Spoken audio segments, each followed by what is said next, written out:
Okay guys, rumah di belakang saya ni dekat PNG Perdana, RM100,000 di bawah harga pasaran. 295 saja guys, dapat rumah besar macam ni. Jom kita ambil tengok. Okay, keluasan rumah ni 22 kali 65 kaki. Rumah tereh 2 tingkat, end-lot guys, end-lot.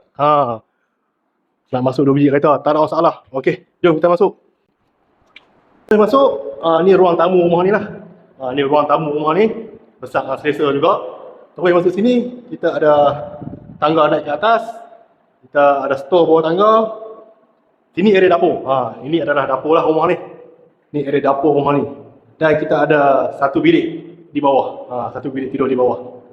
Okey, kita ke dapur basah pula. Ni area dapur basah rumah ni lah. Dan kita ada satu toilet di situ.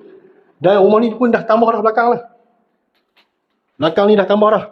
Dah siap awning apa semua dah. Sampai belakang lah. Dia memang tambah lah tu. Rumah ni freehold. Lot Bumiputera. Okey, jom kita naik tingkat atas pula.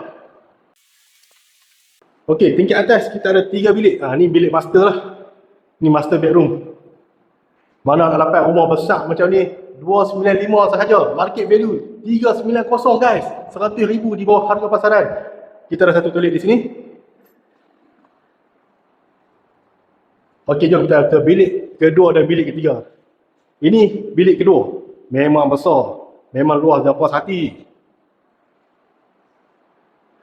Okey, kita ke bilik yang ketiga. Bilik ketiga pun besar macam ni. Dan kita ada toilet. Toilet ni berkongsi dengan bilik sebelah lah. Okey guys, pada anda yang berminat dengan rumah PNG Perdana Ipoh ini, boleh hubungi saya dengan segera. Memang dah cukup murah dah dengan rumah yang besar macam ni. Okey, bye.